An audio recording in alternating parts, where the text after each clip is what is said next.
A millionaire found a baby in the trash holding a photo of his wife. When he brought the baby home, the millionaire was paralyzed to see what his wife had planned. The harsh fluorescent lights of St. Mary's Hospital cast long shadows across the pristine floor as Emily Bennett stumbled through the corridor, her trembling hand clutching a positive pregnancy test. She had planned the perfect surprise for her husband Michael's return from his business trip there miracle after years of trying. But fate had other plans.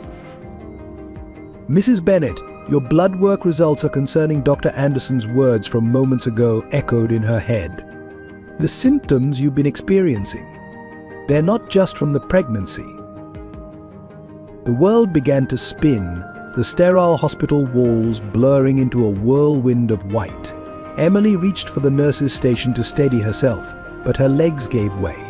The last thing she heard was the alarmed voices of hospital staff rushing toward her.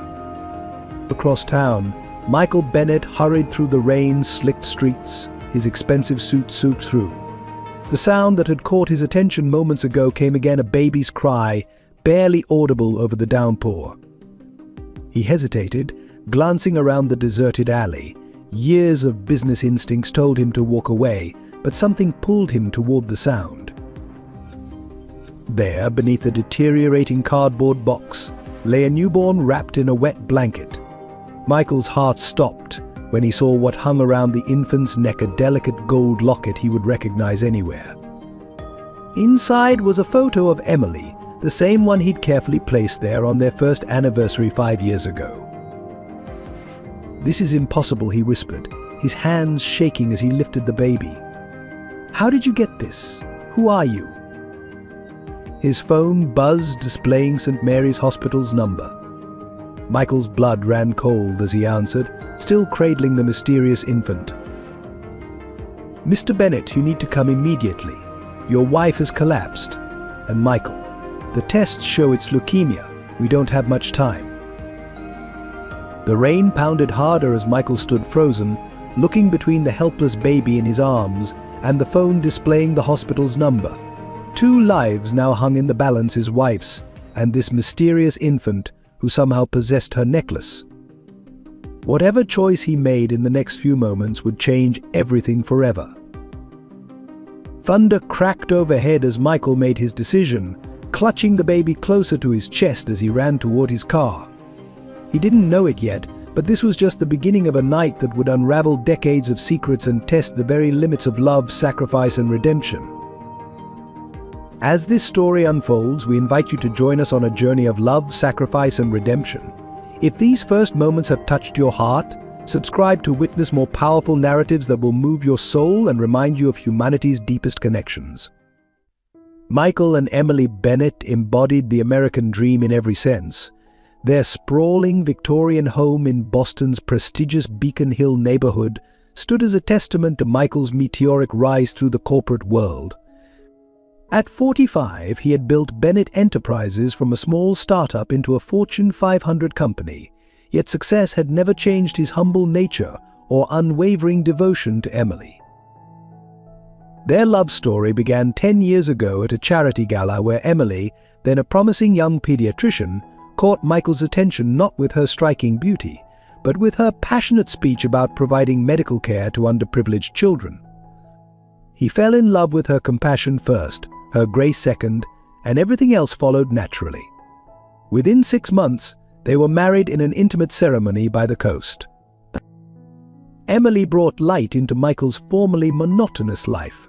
Where his world had been filled with spreadsheets and board meetings, she introduced laughter, spontaneity, and purpose. Together, they established the Bennett Foundation, providing scholarships and healthcare to children in need. Their partnership was perfect, his business acumen and her medical expertise creating real change in their community. Their home buzzed with regular dinner parties, charity events, and weekend gatherings. Emily had a gift for making everyone feel special, from corporate executives to the household staff. Their housekeeper, Martha, often remarked that in 20 years of service to wealthy families, she'd never met anyone as genuine as Emily Bennett. But beneath their picture-perfect life lay a quiet sadness. For 5 years, they had been trying to have a child. Each negative pregnancy test felt like a small death, yet Emily never lost hope. She transformed their third-floor library into a future nursery, filling it with books she hoped to read to their child someday. Michael would often find her there, running her hands over the spines of children's classics, her eyes distant but determined.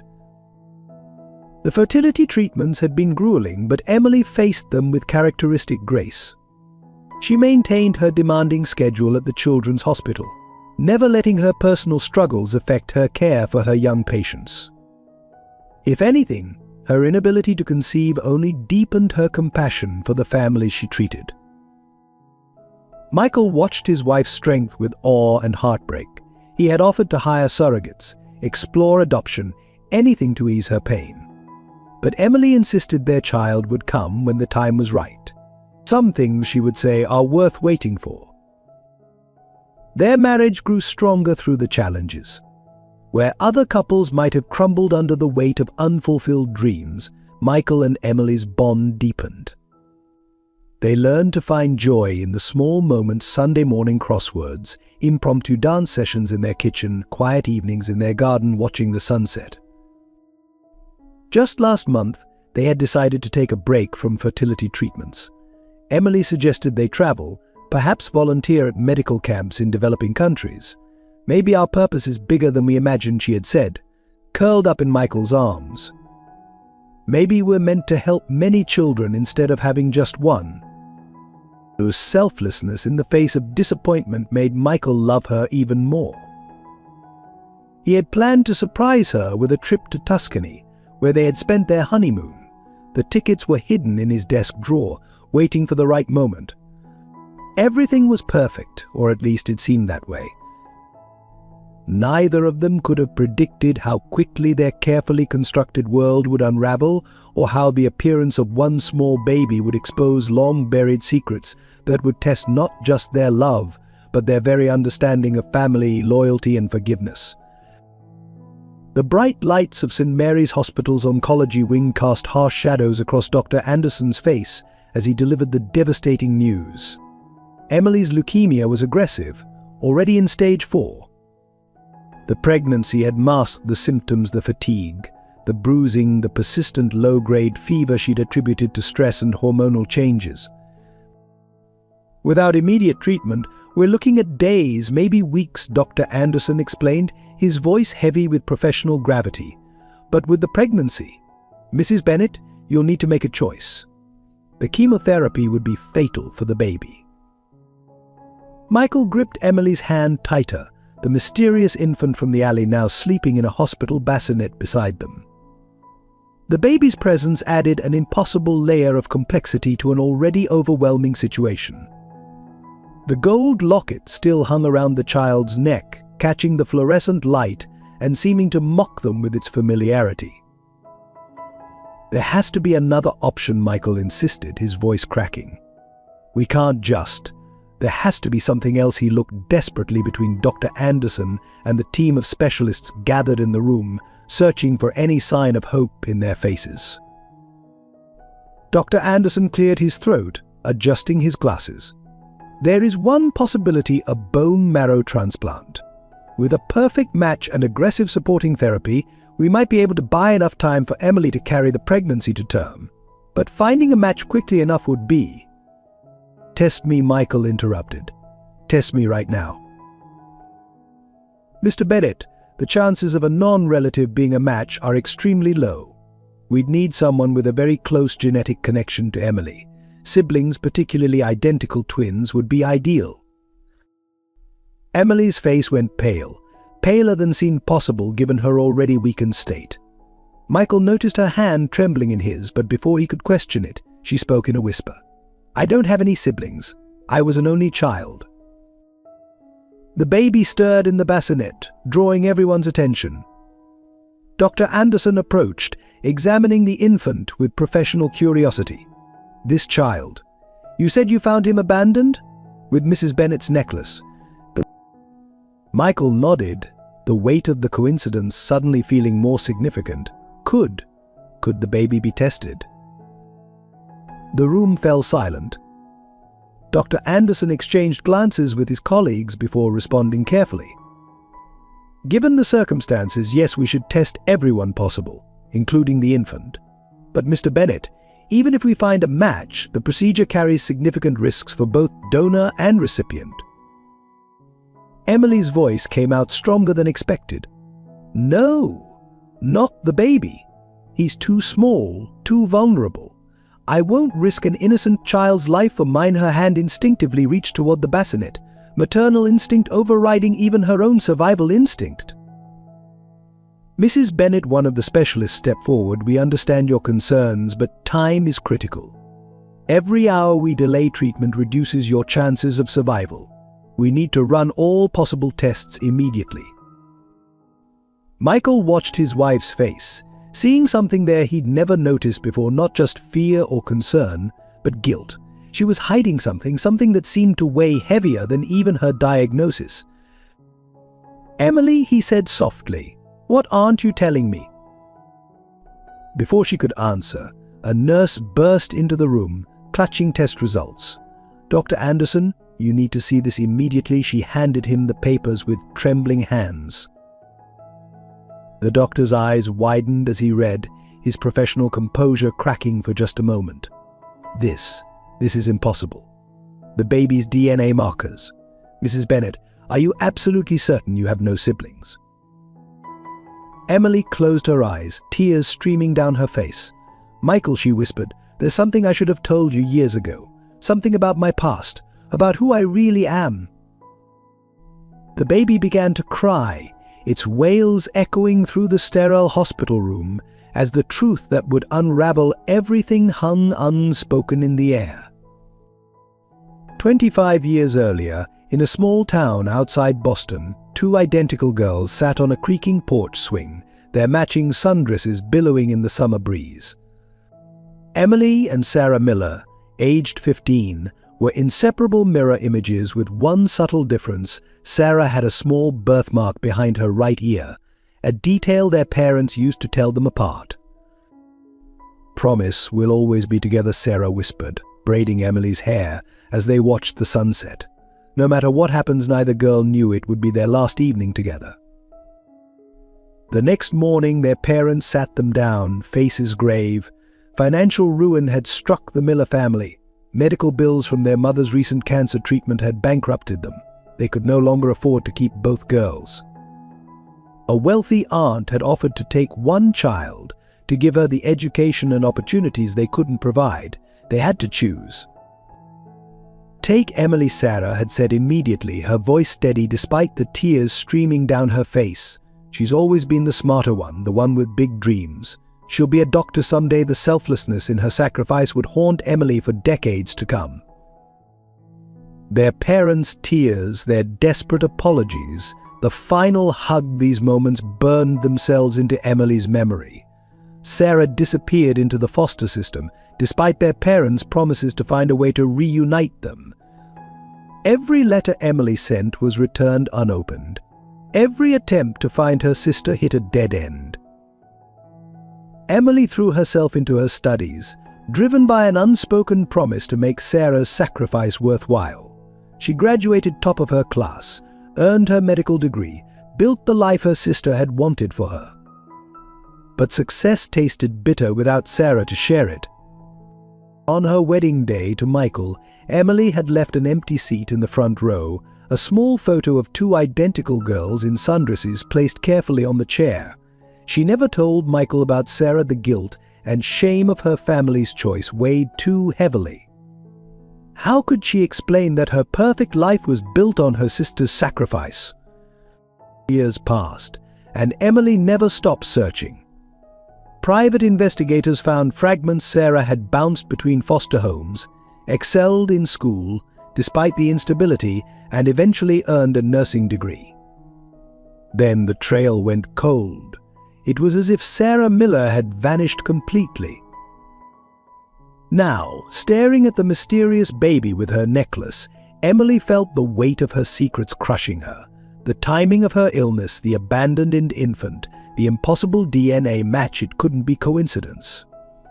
Sarah was out there, closer than ever, orchestrating something Emily couldn't yet understand. "Michael," Emily whispered, her voice trembling. "The baby's DNA markers match mine because I have a twin sister, Sarah, and I think she's trying to tell me something." The monitor tracking Emily's heartbeat quickened as decades of buried truth finally rose to the surface. The baby, perhaps Sarah's child, slept peacefully, unaware of the storm of revelations about to break. In the hospital corridor, unseen by the Bennetts, a nurse with a familiar birthmark behind her right ear watched through the window, her clipboard clutched tightly to her chest. Sarah Miller, now Sarah Collins, had spent years preparing for this moment. But seeing Emily again, even from a distance, made her question everything about her plan for revenge. For 3 years, Sarah Collins had walked the halls of St. Mary's Hospital, invisible in her nurse's uniform. Her rotation in oncology was no accident. She had orchestrated every detail, forged credentials with painstaking precision, and waited patiently to execute a plan 25 years in the making. The hospital staff knew her as Claire Thompson, a quiet but efficient nurse who preferred night shifts and kept to herself. From her carefully chosen position, Sarah watched Emily build her perfect life. She observed her sister's dedication to her pediatric patients, saw how she stayed late reading stories to children in the cancer ward, witnessed the respect she commanded from fellow doctors. But each glimpse of Emily's success twisted the knife deeper into Sarah's heart. During her night shifts, Sarah would sometimes slip into Emily's office, running her fingers over the framed medical degrees, the humanitarian awards, the photos of Emily and Michael at charity galas. One photograph particularly haunted her: Emily surrounded by smiling children at the Bennett Foundation's annual fundraiser. It was the life Sarah had dreamed of, the life she'd sacrificed herself to give her sister. "You look just like Dr. Bennett," a young nurse had once commented innocently, making Sarah's heart stop. She'd learned to brush off such remarks with a laugh, claiming it was just one of those coincidences. But every time someone noticed the resemblance, Sarah felt her carefully constructed facade crack a little more. The pregnancy had been unexpected, both Emily's and her own. Sarah discovered she was carrying a child just weeks before learning of her terminal diagnosis, the same aggressive leukemia that had nearly bankrupted their family when their mother battled it had now found its way into Sarah's blood. But unlike Emily, who had the best medical care available, Sarah had no insurance, no wealthy husband, no support system. She watched from the shadows as Emily radiated joy, sharing her pregnancy news with the hospital staff. The unfairness of it all crystallized in that moment. Emily would have everything again: a baby, a future, a chance at motherhood. Sarah's child would be an orphan, just as she had been. The plan formed slowly, born of desperation and years of suppressed rage. If Sarah was dying, she would force Emily to face the truth of their past. The baby would be her message, her way of making Emily understand the true cost of their family's choice. The golden locket stolen from Emily's office during a night shift would be the key to unlocking everything. But proximity bred complexity. Sarah saw Emily's kindness extended not just to her wealthy patients, but to everyone: the janitors, the cafeteria staff, the struggling families who couldn't afford treatment. She witnessed her sister anonymously paying medical bills for parents who reminded her of their own. Emily hadn't forgotten her roots. She'd used her privilege to help others. "Dr. Bennett stayed with my son all night," Sarah overheard a grateful mother say. She said no child should face cancer alone. The words echoed their shared past, making Sarah question everything she thought she knew about her sister. During her surveillance, Sarah discovered something else: Emily had never stopped looking for her. She found the private investigators' reports hidden in Emily's desk drawer, each one detailing another failed attempt to locate Sarah Miller. There were letters too, dozens of them, never sent but carefully preserved, chronicling years of Emily's guilt, love, and desperate desire to reunite. Now, watching Emily receive her own leukemia diagnosis, Sarah felt her resolve wavering. The baby kicked inside her, as if sensing its mother's turmoil. Her original plan to force Emily to experience the same loss and abandonment she had suffered suddenly seemed hollow. The disease they'd watched destroy their mother was now threatening both sisters, a cruel twist of genetic fate. Sarah pressed her hand against the nursery window, looking at the newest arrivals. Soon her child would join them, carrying a necklace that would lead Michael Bennett to unravel everything. But as she watched Emily through the observation window, fighting nausea from her first round of treatment while still trying to comfort a young patient, Sarah realized the truth: revenge wouldn't change the past, but it might destroy the only family she had left. The delivery came 6 weeks early, on a stormy night that shook the hospital windows. Sarah gave birth alone, in an abandoned clinic across town, her medical training allowing her to handle the complicated process herself. As she held her son for the first time, she felt both overwhelming love and crushing despair. The leukemia was progressing rapidly. She could feel her strength fading with each passing day. With trembling hands, she fastened Emily's golden locket around the baby's neck. Inside, she had added a small note behind the photograph, containing the truth about their shared blood, their mother's genetic legacy, and the disease now claiming another generation. The infant stirred in his sleep, unaware of the weight of destiny hanging around his tiny neck. Sarah's plan was precise: leave the baby where Michael would find him, force Emily to confront their past, and disappear forever. But as she approached the alley near Michael's usual route home, something unexpected happened. She couldn't let go. Each attempt to place her son down was met with an overwhelming surge of maternal protection. "I'm sorry, my love," she whispered, tears mixing with the rain. "But you deserve better than a dying mother with nothing to offer." The baby's cry pierced the night as she finally forced herself to walk away, her heart shattering with each step. What Sarah hadn't counted on was Michael's immediacy in finding the child. She had planned to watch from a distance, ensure the baby's safety, but Michael appeared within minutes. From her hiding place, she watched him discover the locket, saw the recognition flash across his face, witnessed the beginning of her carefully orchestrated revelation. But then came the call about Emily's collapse, and everything changed.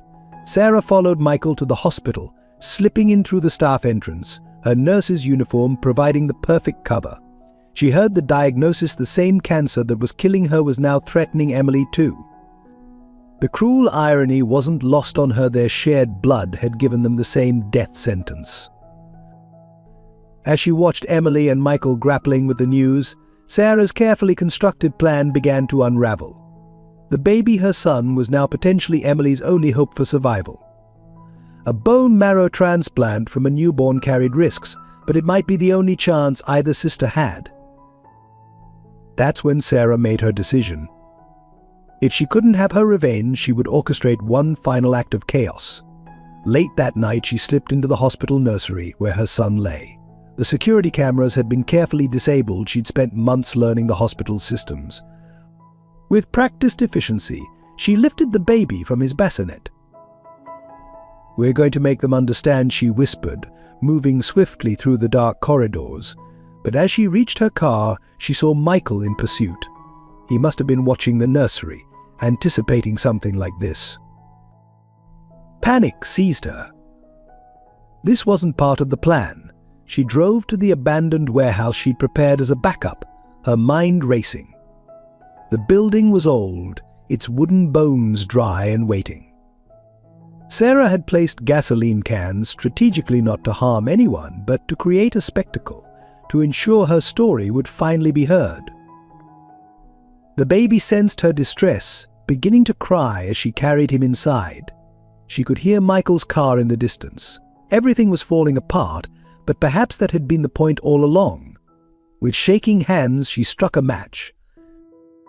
"Sometimes we have to burn everything down to build it again," she told her son, remembering the day she'd sacrificed everything for Emily's future. The flames caught quickly, spreading across the floor in mesmerizing patterns. Sarah moved deeper into the warehouse, knowing Michael would follow, knowing this confrontation was inevitable. The fire grew faster than she'd anticipated, hungry and fierce. Smoke began to fill the space, and the baby's cries grew more urgent. Through the haze, she heard Michael's voice calling out, desperate and determined. This was the moment everything would change. In the dance of flames and shadows, Sarah would finally be seen not as the forgotten sister, the sacrifice, but as the architect of a truth too long buried. But as the fire roared around them and her son clung to her, Sarah realized she might have orchestrated not just her own destruction, but the very thing she'd sought to prevent another broken family, another child left alone. Michael Bennett crashed through the burning warehouse, his expensive suit jacket pressed against his face to filter the thickening smoke. The heat was intense, forcing him to crouch low as he moved deeper into the inferno. Every father's instinct in his body screamed at him to find the baby his son, if Emily's revelation about her twin was true. "Please," he shouted through the crackling flames. "You don't have to do this. Whatever Emily did, whatever happened in your past, we can talk about it." His voice was hoarse from the smoke, but he pressed on, following the increasingly desperate cries of the infant. Through the orange glow of the fire, he caught glimpses of a figure moving ahead of him, a woman whose silhouette matched his wife's perfectly. The similarity was uncanny, chilling. Even in her madness, Sarah's movements echoed Emily's grace. The parallel struck him hard. Two sisters, both mothers, both fighting desperately for what they believed was right. A burning beam crashed down behind him, cutting off his retreat. The warehouse was becoming a maze of fire and shadow, with the temperature rising to unbearable levels. Sweat poured down his face as he navigated through the deadly obstacle course, knowing one wrong turn could trap them all. "I know who you are, Sarah," he called out, hoping to reach whatever humanity remained in Emily's twin. "I've seen the letters Emily wrote you. She never stopped looking for you. She never stopped loving you." His words disappeared into the roar of the flames, but he thought he saw the figure ahead hesitate. The baby's cries led him to a corner of the warehouse where the fire hadn't yet reached. There stood Sarah, clutching the infant to her chest, her face a mirror of his wife's, but twisted with years of pain and abandonment. The golden locket gleamed against the baby's blanket, reflecting the deadly dance of flames around them. "You don't understand." Sarah's voice cracked with emotion. "She got everything: the education, the perfect life, the loving family. Do you know what the foster system does to a child? Do you know what it's like to watch your twin sister live the life that was supposed to be shared?" Michael took a cautious step forward, his hands raised in a peaceful gesture. "Then help me understand. But not here, not like this. The baby deserves a chance. Your baby, Sarah, and Emily. She's dying too. The same disease that's killing you is killing her. Don't let your son lose both his mother and his aunt." The ceiling groaned ominously above them. Time was running out. Michael could hear the distant wail of fire engines, but knew they wouldn't reach them in time. The warehouse was now a death trap, and Sarah held all their fates in her trembling hands. "Emily has leukemia." Sarah's composure cracked, revealing the sister who had once sacrificed everything for Emily's happiness. "I didn't. I thought." She looked down at her son, then at the inferno surrounding them. For the first time, fear replaced the determination in her eyes. Michael saw his chance. "Your son can save her, Sarah, and Emily can give him the life you want for him, but only if we get out of here now. Please let me help you both." The sound of splintering wood filled the air. Sarah looked up at the rafters, then back at Michael. In that moment, he saw the choice form in her eyes, the same selfless choice she'd made as a teenager, putting her sister's life before her own. "Promise me," she said, her voice barely audible over the roar of the flames. "Promise me you'll tell him about me, that I loved him more than my own life, that everything I did, even the worst of it, was because I couldn't bear to lose anyone else." Before Michael could respond, Sarah thrust the baby into his arms. "The south exit is still clear. Go. I'll distract the flames from this side." "Sarah, no, come with us." but she was already moving away, pushing a burning shelf aside to clear their path. "Take care of them both, Michael. Make sure my son knows he was born from love, not revenge." Michael clutched the baby tightly, watching Sarah disappear into the smoke. The choice she was making tore at his heart, but the precious weight in his arms left him no alternative. As he ran for the exit, his son pressed against his chest, he heard Sarah's final words echo through the inferno. "Tell Emily. Tell her I forgive her. And I hope she can forgive me too." Back at St. Mary's Hospital, Michael burst through the emergency room doors, the baby safely cradled in his arms. His face was streaked with soot, his once immaculate suit now reeking of smoke and destruction.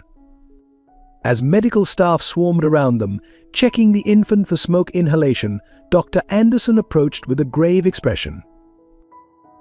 "Mr. Bennett, we've made a disturbing discovery," he said, holding up a personnel file. "The nurse who's been working in our oncology ward for the past 3 years, Claire Thompson, her credentials are forgeries. Extraordinarily good ones, but forgeries nonetheless." Michael, still catching his breath, looked at the ID photo attached to the file. Even through his exhaustion, the resemblance was unmistakable. Claire Thompson was Sarah Miller. Emily's twin sister, had been hiding in plain sight all along, watching, waiting, planning. "There's more," Dr. Anderson continued, leading Michael to a quiet corner. "We found this in her locker." He handed over a worn leather journal, its pages filled with meticulous notes about Emily's daily routines, medical records, and personal observations spanning 3 years. As Michael flipped through the pages, his hands trembling, the full scope of Sarah's surveillance became clear. She had documented everything: Emily's fertility treatments, her volunteer work, her private moments of grief over their inability to conceive. But between the clinical observations were flashes of something else: pride in Emily's accomplishments, anger at their shared past, and a deep, unresolved love for the sister she'd been forced to leave behind. "She watched us for years," Michael whispered, the weight of this revelation crushing down on him. "She saw everything, lived in Emily's shadow, worked alongside her. How did we never notice?" The final pages of the journal revealed Sarah's own medical records: her leukemia diagnosis, her pregnancy, her desperate plan to ensure her child would have a future. The last entry was dated that morning: "Today, everything ends, or perhaps finally something begins." A young nurse interrupted them, holding up a small envelope found taped to the back of the journal. Inside was a letter, Sarah's handwriting sharp and urgent. "Dear Michael, by now you know who I am, what I've done. The baby you hold is my son, but he's also Emily's salvation. The bone marrow in his tiny body could save her life, a final gift from one sister to another. I've already run the compatibility tests in secret. He's a perfect match.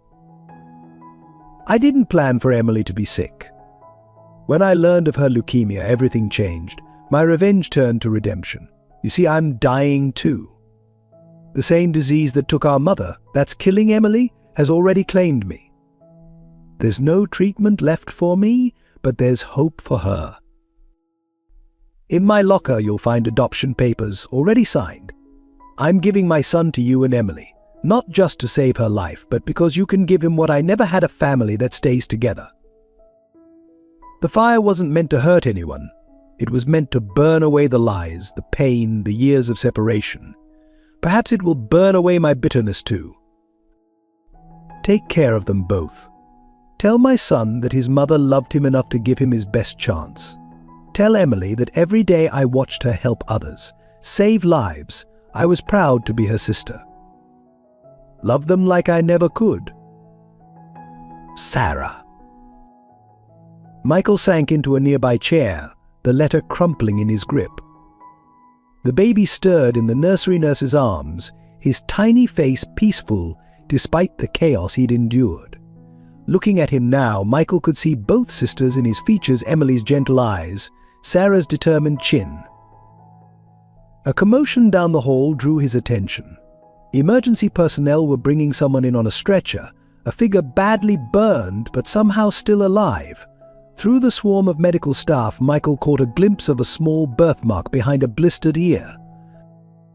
"Sarah," he breathed, rising to his feet. Against all odds, Emily's twin had survived the inferno. But as he watched the medical team rush her toward the trauma unit, he realized this wasn't the end of their story. It was only the beginning of a much more complex journey toward healing, forgiveness, and the true meaning of family. In Emily's hospital room, the steady beep of monitors provided a rhythm to her confession. Michael sat beside her bed, holding her hand as 25 years of buried truth finally emerged. The baby slept peacefully in a bassinet nearby, while down the hall, Sarah fought for her life in the ICU. "I was 15 when they told us," Emily began, her voice barely above a whisper. "Mom's cancer treatments had bankrupted the family. The bank was taking our house. Dad's business had failed. We were going to lose everything." She paused, gathering strength to continue. "Aunt Rebecca offered to help, but she could only take one of us. She would pay for college, medical school, everything I have now." Tears rolled down Emily's cheeks as she recalled that fatal morning. Sarah spoke up before anyone else could. She said, "Take Emily. She's the one who wants to be a doctor. She's the one who can really help people." I tried to protest, but she wouldn't listen. That was Sarah always protecting me, even at her own expense. Michael squeezed her hand, encouraging her to continue. The weight of Emily's guilt filled the room like a physical presence. They sent Sarah to a foster home that afternoon. They said it would be temporary, just until Dad got back on his feet. But things got worse. Mom's cancer came back. Sarah got lost in the system. Every time we found her, she'd been moved somewhere else. Emily's voice cracked as she reached for a glass of water. "I wrote her letters every week for years. They always came back unopened. I hired private investigators, but she kept changing her name. The only constant was that she was studying nursing, following my path in her own way." The truth about their shared illness emerged next. Our mother's leukemia was genetic. Sarah and I both inherited the mutation, but Aunt Rebecca's money meant I got regular screenings, the best preventive care. Sarah probably never even knew she was at risk until it was too late. Michael thought about Sarah's journal, her detailed observations of Emily's life. "She worked here for 3 years, Emily, right beside you. How did you not recognize her?" Emily closed her eyes, fresh tears escaping. "Because I didn't want to see her. Deep down, I think I knew. There were moments the way she moved, her laugh, little things that seemed so familiar. But facing her meant facing what our family did to her. I couldn't bear the shame." She turned to look at the baby, her nephew, who might now be her salvation. "When I discovered I was pregnant, I was overjoyed. But I also felt guilty. How could I celebrate becoming a mother when I couldn't even protect my own sister?" The full weight of their parallel pregnancy struck them both. 2 sisters, both carrying life while death grew in their blood, one surrounded by love and support, the other alone and desperate. "The night before they separated us," Emily continued, "we made a pact. Sarah and I promised to always protect each other no matter what. She kept her promise. She sacrificed everything for me. But I broke mine. I let her disappear. I chose my comfortable life over finding her." Michael stood and lifted the sleeping baby, bringing him to Emily's bedside. "You have a chance to keep that promise now," he said softly. "Sarah's giving you her son, her bone marrow, a chance to make things right." Emily touched the baby's cheek gently, seeing her sister in his features. "I spent so long running from the past, trying to make up for what happened to Sarah by helping other children. But the one child who needed me most was lost to me." Her monitor began beeping more rapidly as emotion overwhelmed her. "Sarah wanted me to feel what she felt, the pain of abandonment, of losing everything. But instead she's saving my life through her son. How can I ever deserve such forgiveness?" Michael placed the baby in Emily's arms, watching mother and aunt unite in one embrace. "Maybe that's not the point," he said quietly. "Maybe forgiveness isn't about deserving it. Maybe it's about choosing love over pain, future over past." Down the hall, Sarah's burns were being treated, her own battle for survival just beginning. The sisters' path to healing would be long and complex, but for the first time in 25 years, they would walk it together. Dr. Anderson stood at the foot of Sarah's hospital bed, his expression grave as he addressed Michael and Emily. Sarah lay unconscious, her body wrapped in bandages, fighting for every breath. The baby's bassinet sat between the sisters' rooms, a bridge between two worlds of pain. "We're facing an impossible situation," Dr. Anderson began. "Sarah's condition is critical. The burns are severe, but it's the advanced leukemia that's killing her. Without immediate intervention, she has days at most. The baby's umbilical cord blood could save her, but using it would mean it couldn't be used for Emily." Michael finished, understanding dawning on his face. The cruel irony of their situation hung heavy in the air. Emily wheeled to Sarah's room against medical advice, reached out to touch her sister's bandaged hand. "Use it for Sarah," she said without hesitation. "She suffered enough. I won't let her die alone this time." "Emily," "No," Michael protested. "Sarah made her choice. She wants to save you. The adoption papers, the letter she's chosen to give her son a mother." Dr. Anderson cleared his throat. "There's more. The baby's bone marrow could potentially save one of you, but the procedure carries significant risks for an infant this young. The ethics committee is concerned. If anything went wrong, you'd lose both the cord blood and marrow options. We need to decide now which path to take."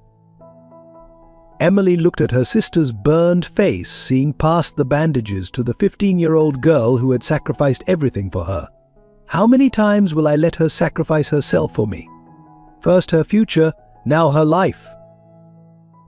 "But it's not just about you anymore," Michael reminded her gently. "We have to think about the baby. Sarah wanted him to have a mother. If we save her with the cord blood, and something goes wrong with the marrow transplant later, then he loses both of us," Emily whispered. The weight of their decision pressed down like a physical force. Either way, someone loses everything. A nurse entered with the baby, who had started crying. As she placed him in Emily's arms, his cries immediately ceased. He turned his head towards Sarah's bed, as if sensing his mother's presence even in unconsciousness. "I can't do this," Emily said, tears streaming down her face.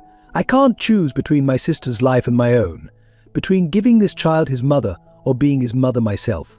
It's too much." Michael knelt beside her wheelchair. "Then let me make the choice. Sarah entrusted him to us. She's already made her decision to give both of you a future through her son. Honor her choice, Emily. Honor her sacrifice one last time." The baby gripped Emily's finger with surprising strength, and in that moment she saw the truth. "No," she said firmly, "no more sacrifices. No more choosing one sister over the other. There has to be another way." She turned to Dr. Anderson. "The cord blood, how much do you need to save Sarah?"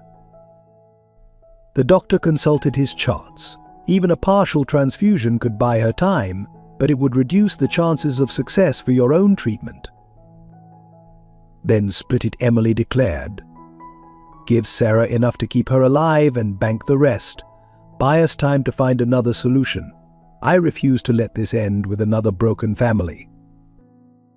Michael stared at his wife, seeing the same determination that had driven Sarah to such desperate lengths.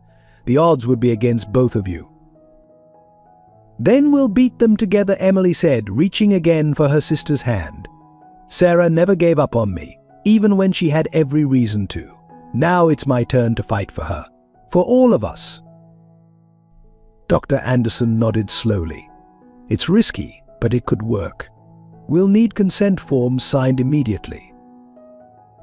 As the doctor left to prepare the procedures, Emily held her nephew close, whispering to her unconscious sister, "You hear that, Sarah? No more choosing. No more sacrifices. This time we save each other, just like we promised all those years ago." The baby cooed softly, his tiny hand reaching toward his mother's bed, as if sealing this new pact between the sisters. In this moment of impossible choices, they had found another way, one paved with hope instead of sacrifice, unity instead of separation. 3 days after the cord blood procedure, Sarah woke from her medically induced coma. Through cracked and blistered lips, she began to tell her story to Michael, who had promised to spend equal time between both sisters' rooms. Emily was too weak from her own treatments to visit, but she listened through a tablet Michael had set up, finally hearing the truth of her sister's lost years. The first foster home wasn't bad, Sarah began, her voice rough from smoke damage. They were kind enough, but temporary. Everyone was always temporary. 6 homes in 3 years. Each time I'd start to feel settled, they'd move me again. But I never stopped watching Emily from afar. She described tracking Emily's achievements through newspaper clippings and social media, the scholarships, the medical school graduation, the marriage to Michael. "I saw you at the wedding," she admitted. "Standing at the back of the church wearing a waitress uniform I'd borrowed. I saw the empty chair with our childhood photo.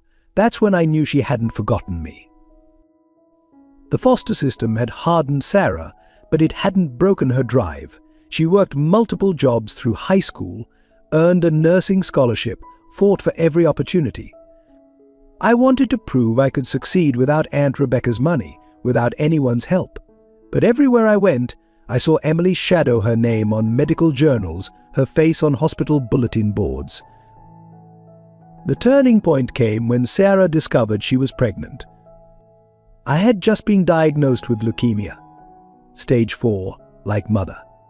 The doctor said I had months, maybe weeks. But then I learned about the baby, and everything changed.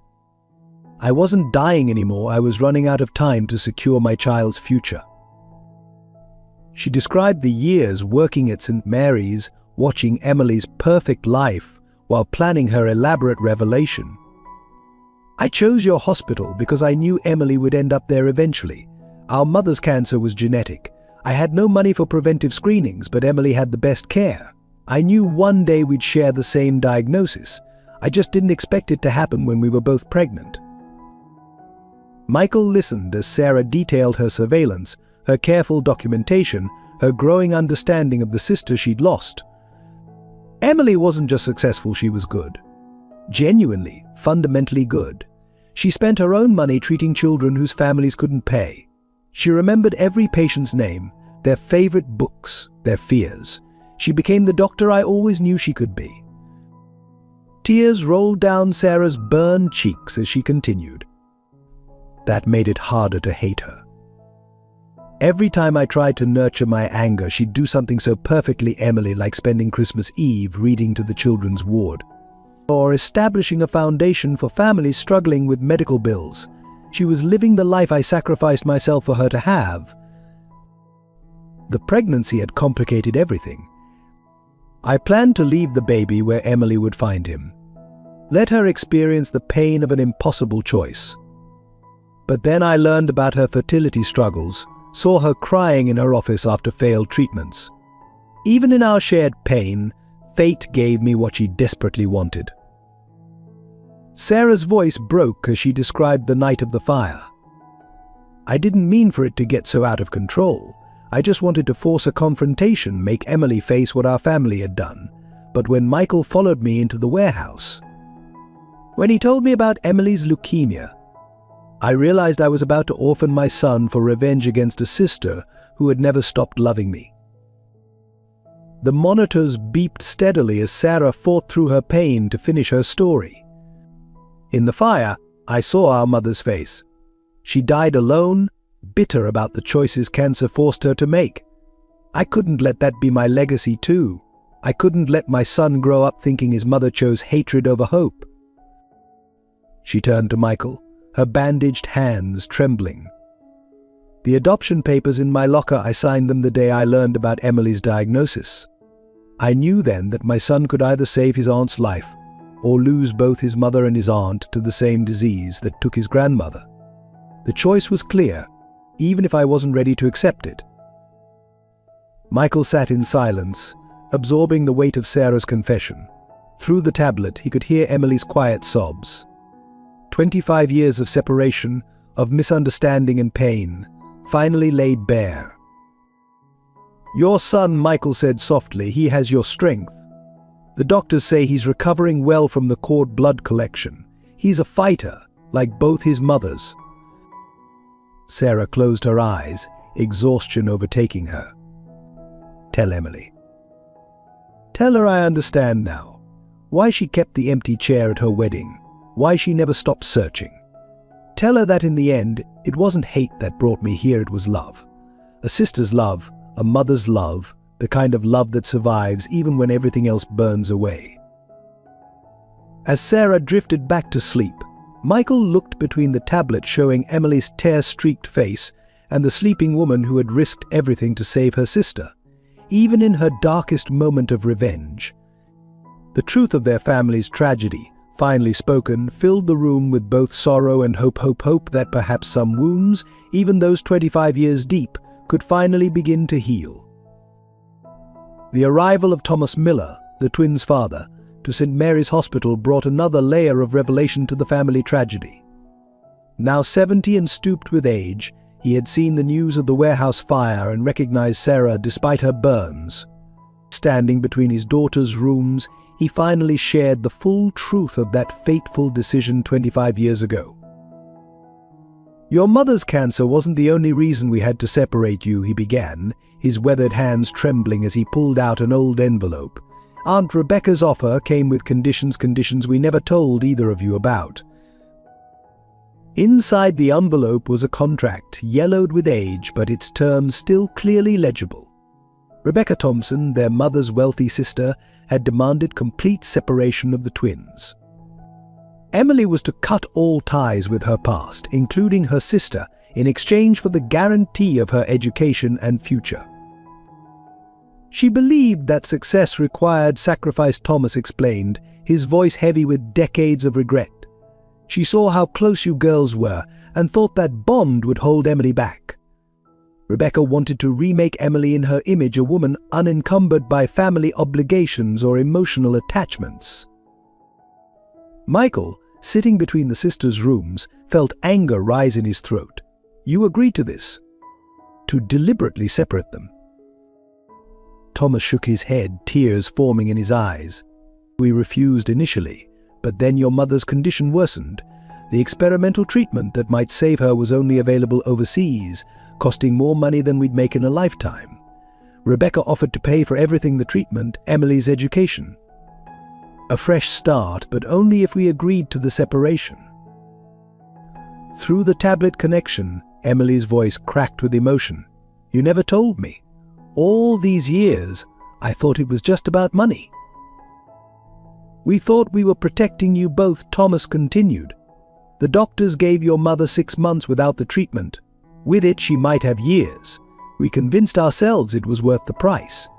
Sarah was always the stronger one, we told ourselves. She would understand someday." Sarah, listening from her bed, let out a bitter laugh that turned into a cough. "Stronger? I was 15, Dad. I needed my family as much as Emily did." The truth continued to unspool like a poisonous thread. Rebecca had monitored the separation obsessively, hiring private investigators to ensure no contact between the twins. Every returned letter, every failed attempt at reunion had been her doing. She had systematically erased Sarah from Emily's life, believing she was crafting a perfect heiress.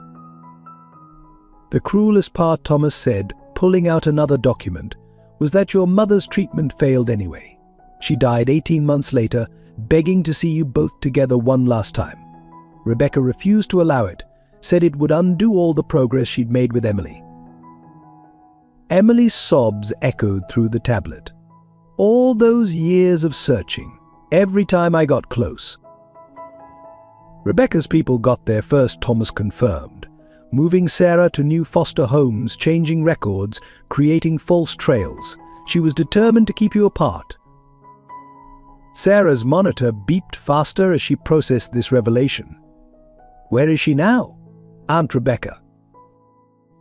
"Dead," Thomas replied flatly. 3 years ago. Her fortune went to various charities. She never admitted she was wrong, never showed remorse for what she'd done to our family." Michael watched the impact of these words hit both sisters. The true architect of their separation had gone to her grave believing she had done the right thing, leaving them to piece together the shattered remains of their relationship. "I've carried this guilt for 25 years," Thomas said, moving to stand between his daughter's rooms. Every Father's Day card from Emily, every birthday Sarah spent alone, every milestone celebrated in isolation, they were all reminders of my failure as a parent. I let money and fear tear apart what should have been unbreakable. He pulled out one final item, a photograph taken the day before the separation. Emily and Sarah sat on their porch swing, arms around each other, identical smiles beaming at the camera. On the back, in childish handwriting, they had written sisters by birth, best friends by choice, together forever. "Your mother never forgave herself," Thomas continued. "She died believing she had sacrificed one daughter's happiness for nothing. Her last words were about you both. She made me promise to tell you the truth someday, to help you find your way back to each other." The silence that followed was heavy with 2.5 decades of lost moments, missed connections, and manufactured distance. Finally, Emily spoke through the tablet, her voice stronger despite her weakness. "Dad, I need you to walk into Sarah's room right now. Take her hand.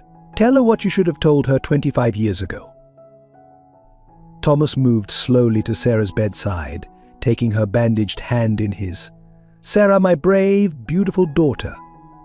I am so sorry. Sorry for every birthday missed, every triumph uncelebrated, every moment you faced alone. You deserve so much more than our cowardice gave you." Sarah's burned face contorted with emotion. Did she really ask for me at the end?" "Every day," Thomas whispered. "She said you were the strongest person she'd ever known, giving up everything to save your sister. She was right." Through their tears, both sisters could finally see the full picture of their separation, not a simple choice born of poverty, but a complex web of manipulation, desperation, and misguided intentions. Their parents' impossible choice had been orchestrated by a woman who believed she was engineering success, but had instead created decades of pain. Late that night, after Thomas had gone and both sisters had drifted into uneasy sleep, Michael stood in the hospital chapel, grappling with the weight of everything he'd learned. The baby, now officially named Thomas, after his grandfather slept peacefully in the nursery, unaware of the complex web of love, pain, and redemption that surrounded his existence. Michael had always prided himself on being able to solve problems. Build a successful company? Done. Create a charitable foundation? Accomplished. But this situation defied simple solutions. Every potential path forward seemed fraught with impossible choices and potential heartbreak. "I don't know what to do anymore," he whispered to the empty chapel. "How do I protect everyone? How do I make this right?" The silence offered no answers, but the act of voicing his fears helped clear his thoughts. He pulled out Sarah's journal, reading it again with new understanding. Every entry showed not just surveillance, but a sister's desperate attempt to remain connected to her twin. She had documented Emily's triumphs and struggles with equal attention, the pride and pain intertwined in every observation. "Mr. Bennett," Dr. Anderson's voice interrupted his thoughts. The doctor looked exhausted, his usual professional demeanor showing cracks of concern. "We need to discuss next steps. The partial cord blood transfusion has stabilized both sisters temporarily, but we're running out of time." Michael straightened, forcing himself to think clearly. "Tell me everything. No medical jargon, no soft peddling. What are we really facing?" The prognosis was brutal in its simplicity. Without full treatment, both sisters would die, Emily within weeks, Sarah possibly sooner due to her burns and advanced disease. The baby's remaining cord blood and bone marrow could potentially save one of them, but not both. Every day they delayed the decision decreased the chances of success for either sister. "There's something else," Dr. Anderson added hesitantly. "Sarah's been asking about voluntary discharge. She wants to refuse further treatment to ensure all remaining cord blood goes to Emily." The news hit Michael like a physical blow. Even now, Sarah was trying to sacrifice herself for her sister. The cycle of sacrifice that had begun 25 years ago was threatening to repeat itself. Standing in the hospital corridor between his wife's room and her sister's, Michael finally understood what he needed to do. He couldn't fix the past, couldn't undo Rebecca's manipulation or his in-laws' desperate choice. But he could change the future. He spent the next hours making calls, pulling strings, leveraging every connection he'd built over his business career. Hospital board members, research institutions, medical experts across the country, no stone was left unturned. Dawn found him in the hospital's research library, surrounded by medical journals and clinical trial reports. He'd learned more about leukemia and bone marrow transplants in one night than he'd ever thought possible. "You look like you haven't slept," Emily observed when he returned to her room. "What are you planning, Michael?" He took her hand, feeling the weakness in her grip. "I'm planning to save both of you. I won't let this family be torn apart again.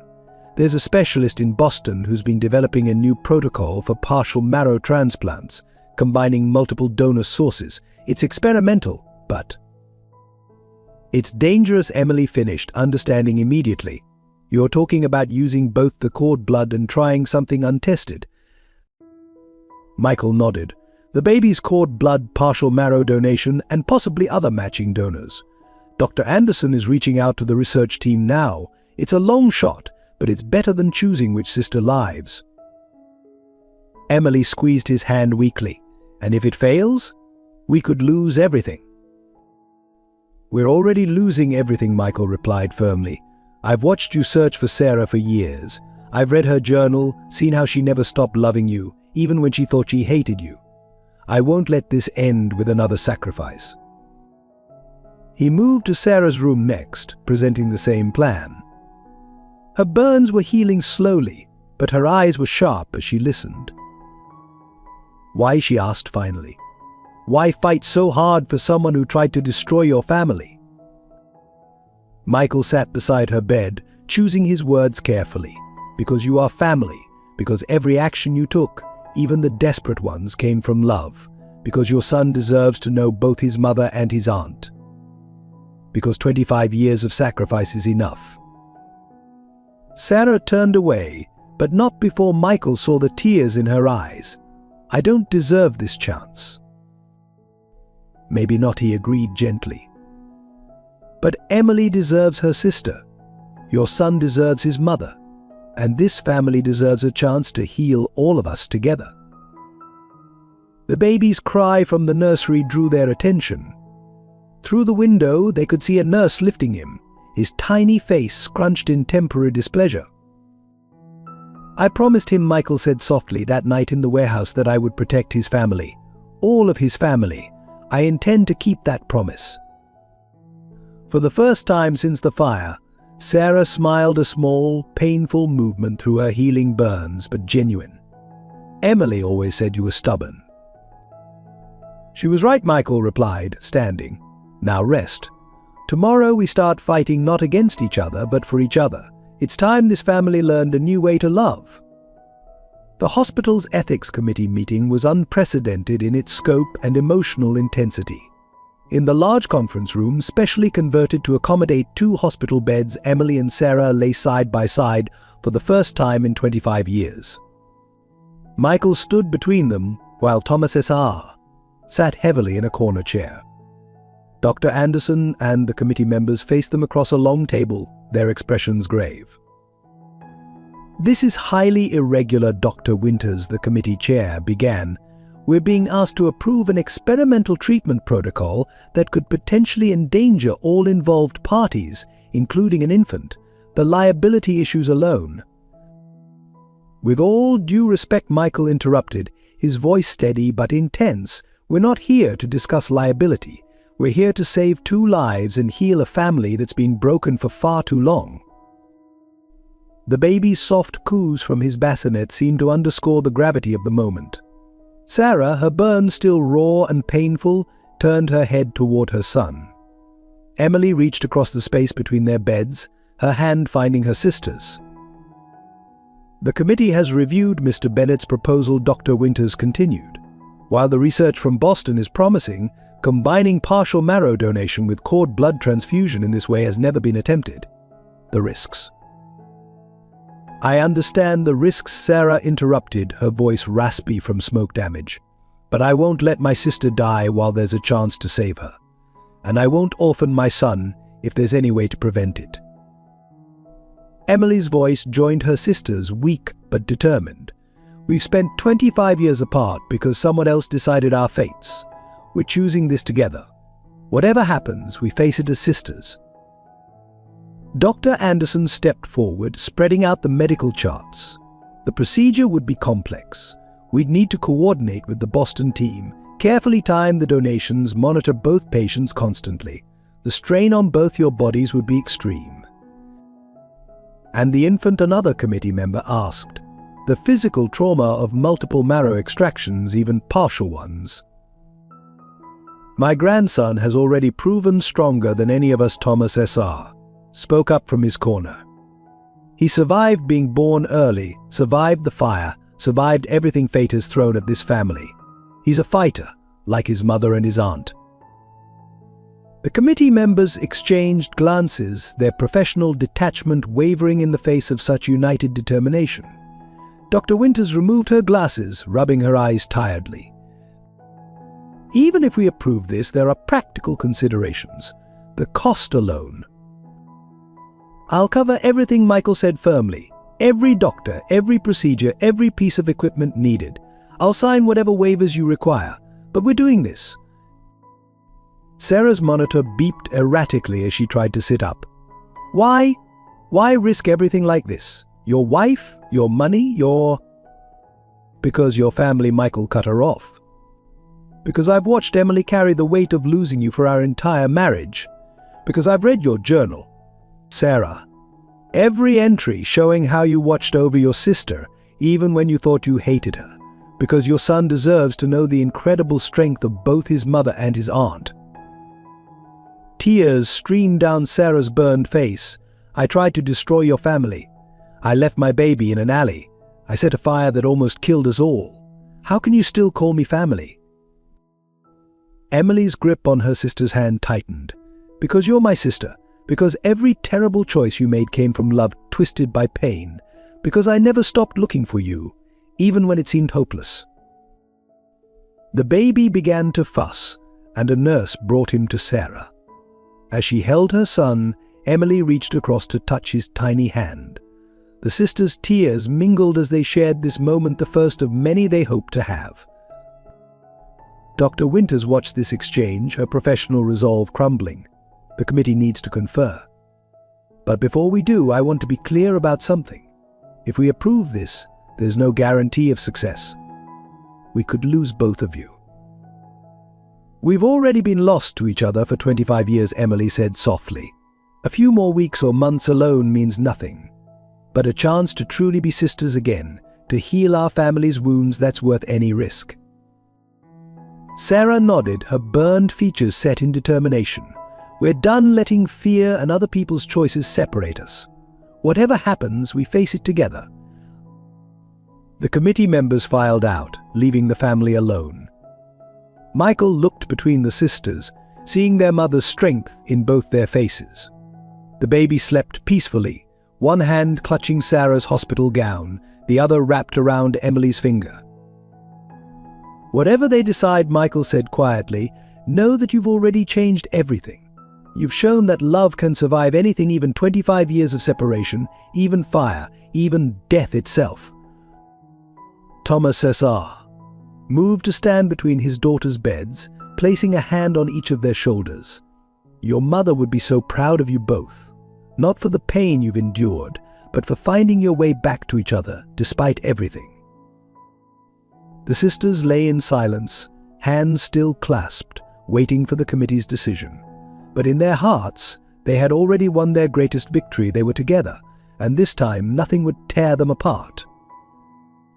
The Ethics Committee's approval came with strict conditions, but it came. As the Boston medical team arrived and preparations began, Sarah faced her own private battle for redemption.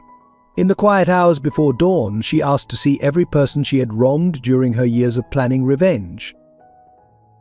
She started with the hospital staff she had deceived while working as Claire Thompson.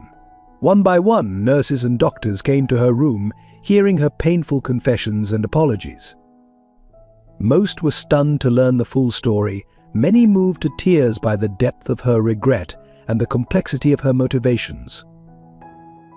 "I justified everything with my pain," she told her former supervisor, Dr. Matthews. "But watching Emily all those years taught me something important. True strength isn't in surviving trauma, it's in refusing to pass that trauma on to others." The hardest conversation was with Martha, the Bennett's housekeeper, who had unknowingly helped Sarah gain access to their home. The elderly woman listened to Sarah's confession in silence, then surprised everyone by taking Sarah's bandaged hand. "I've worked for wealthy families for 40 years, Martha said softly. "I've seen how privilege can corrupt, how money can destroy. But I've also seen how love can heal. You chose love in the end, dear. That's what matters." As the medical preparations continued, Sarah insisted on documenting everything, not in the obsessive way she had tracked Emily before, but as a testament to hope and healing. She dictated letters to her son, to be given to him at different ages, explaining her choices and their consequences. "My dearest Thomas," one letter began, "by the time you read this, you'll be old enough to understand the complicated truth of your birth.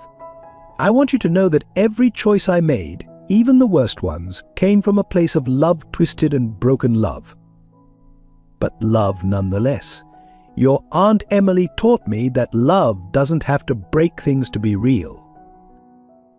Emily, growing stronger thanks to the initial treatments, spent hours in Sarah's room. The sisters talked about everything and nothing: childhood memories, lost years, hopes for the future. They laughed about shared mannerisms that even 25 years of separation couldn't erase, cried over the milestones they had missed in each other's lives. "I used to imagine you at every important moment," Emily confessed.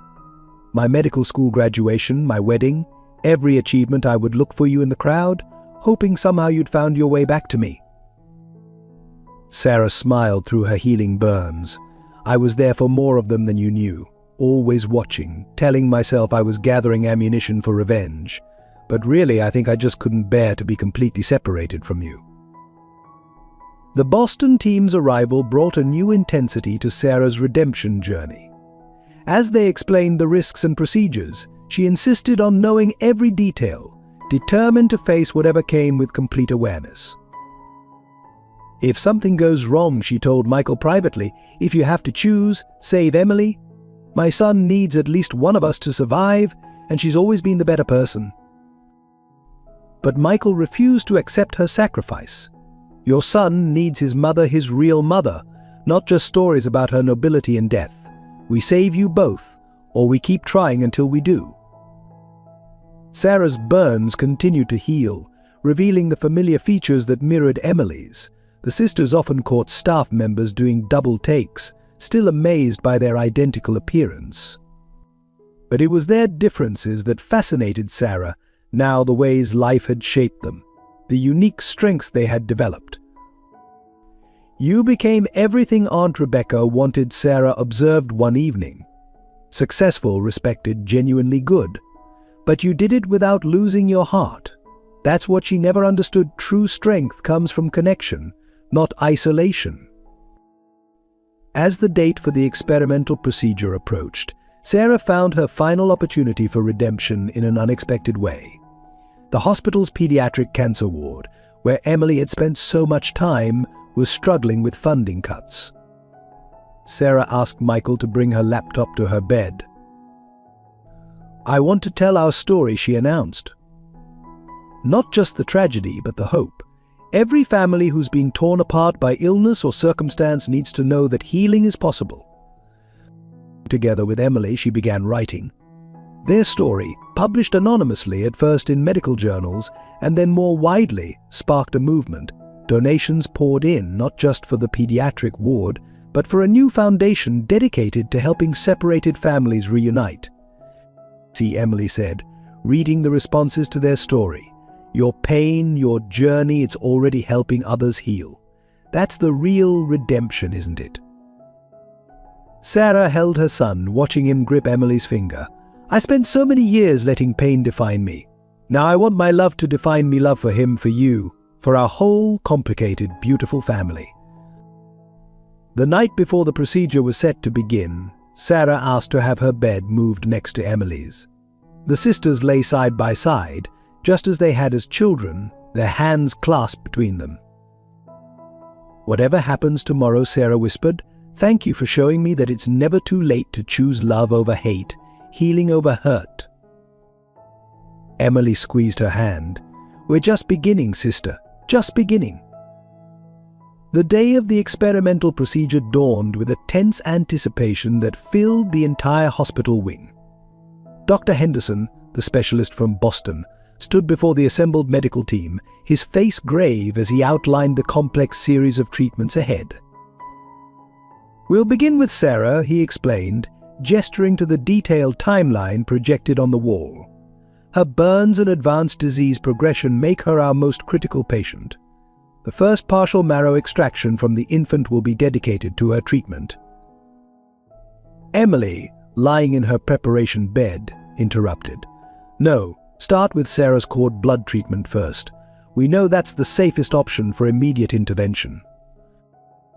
Sarah struggled to sit up despite her burns. Emily, don't. You're just as critical. The cord blood was meant for you. Enough. Michael stepped between them. Dr. Henderson, explain exactly what happens if we deviate from your protocol. No medical jargon, just the truth. The doctor sighed heavily.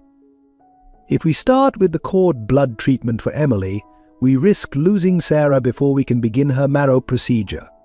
Her system is significantly compromised from the fire. However, if we focus on Sarah first, Emily's condition could deteriorate beyond our ability to treat effectively. The baby's cry from the nursery cut through the tension. A nurse brought him in, and his presence seemed to calm both sisters. He reached equally for both of them, unaware that his tiny body held the key to their survival. There's another consideration, Dr. Henderson continued reluctantly, the strain of multiple extractions on an infant this young.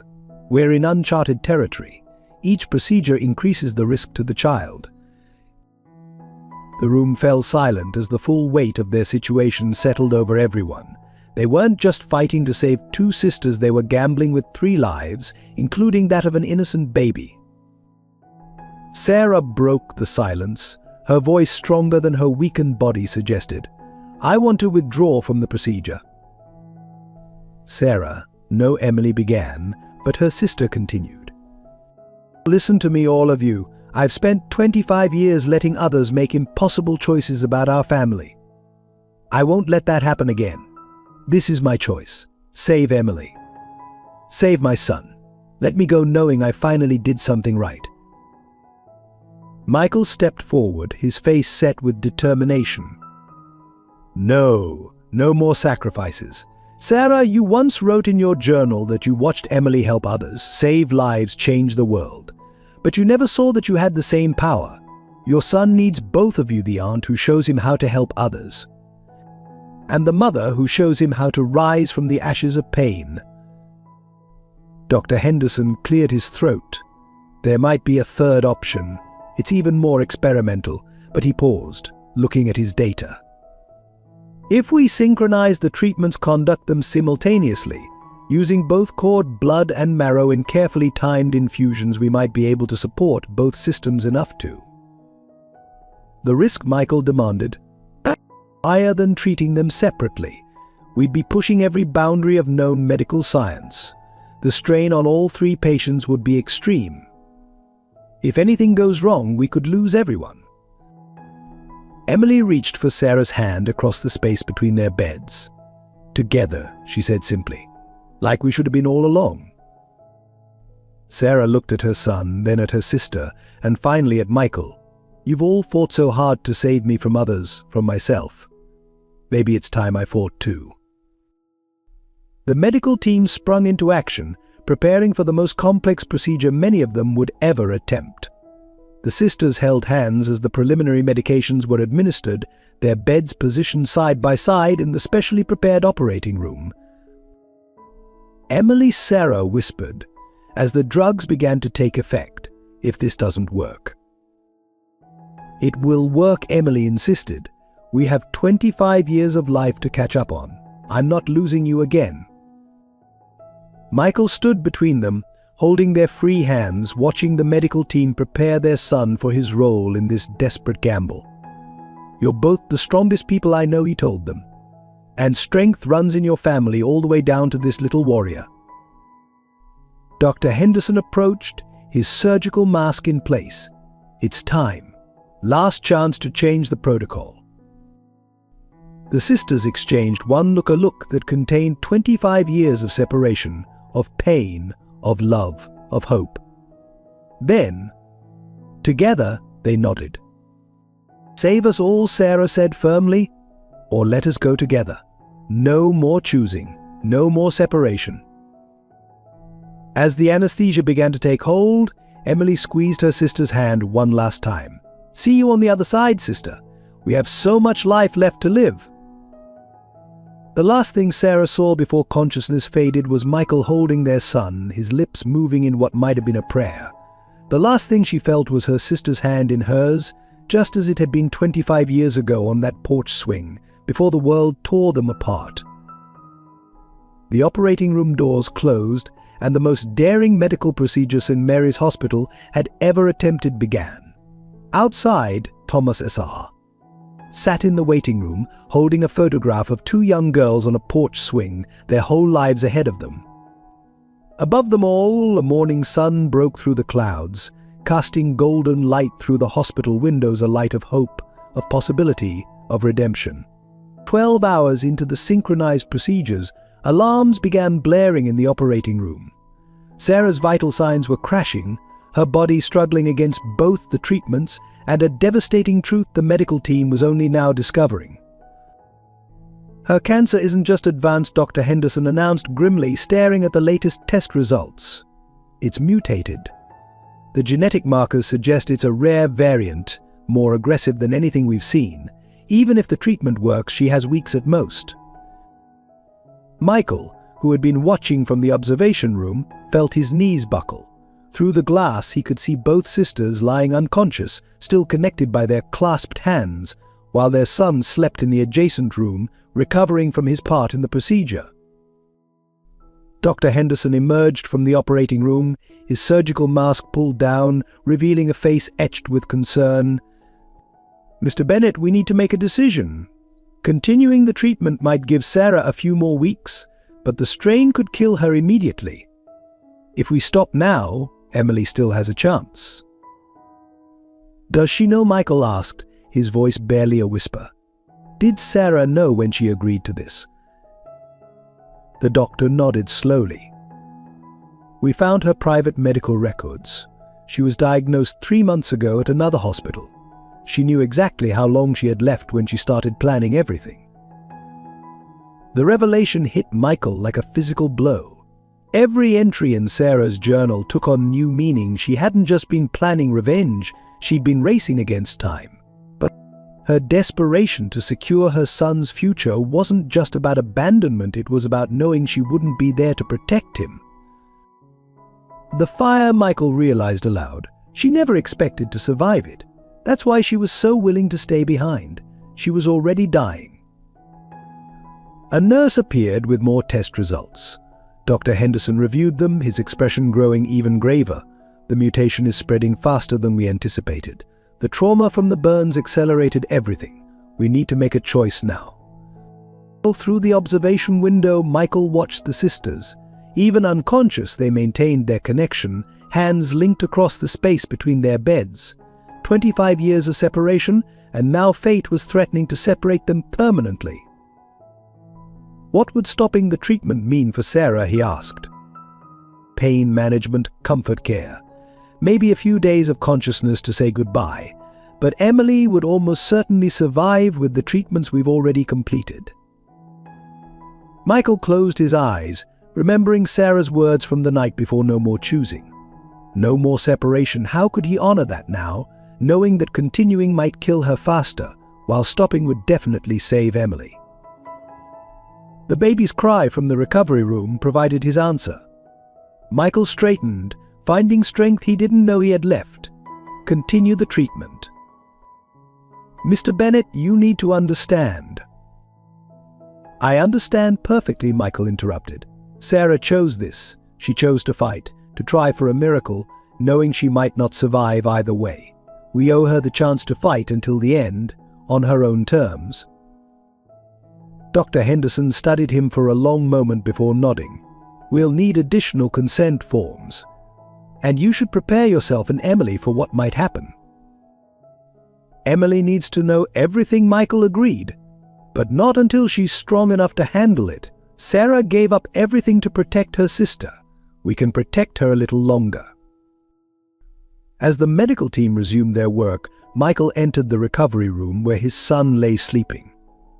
The tiny warrior who held both his mother's and his aunt's fate in his newborn body. He picked up the baby gently, walking him to the observation window. Look at them, he whispered to his son. Your mother is the bravest person I've ever known.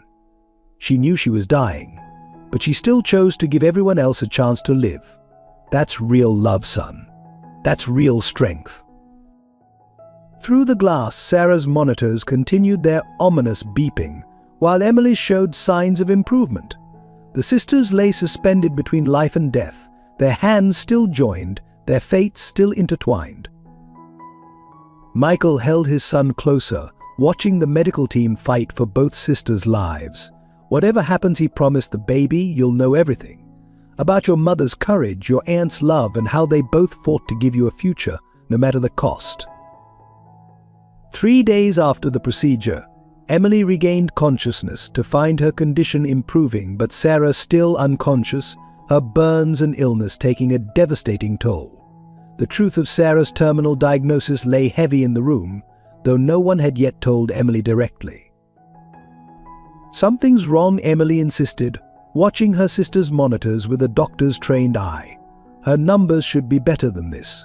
The treatment should be working for both of us. Why am I improving while she's... She couldn't finish the sentence. Michael sat beside her, holding her hand, trying to find the right words to explain what they'd discovered. But Emily's medical knowledge made hiding the truth impossible. It's a mutation, isn't it? She asked quietly, studying Sarah's charts. The genetic marker we inherited from Mom. It's evolved in her case. More aggressive, and the burns from the fire, her voice broke as the full implications hit her. Michael could only nod, watching his wife's face crumple with the weight of understanding. Emily turned to look at her sister, tears streaming down her face. She knew, Emily whispered.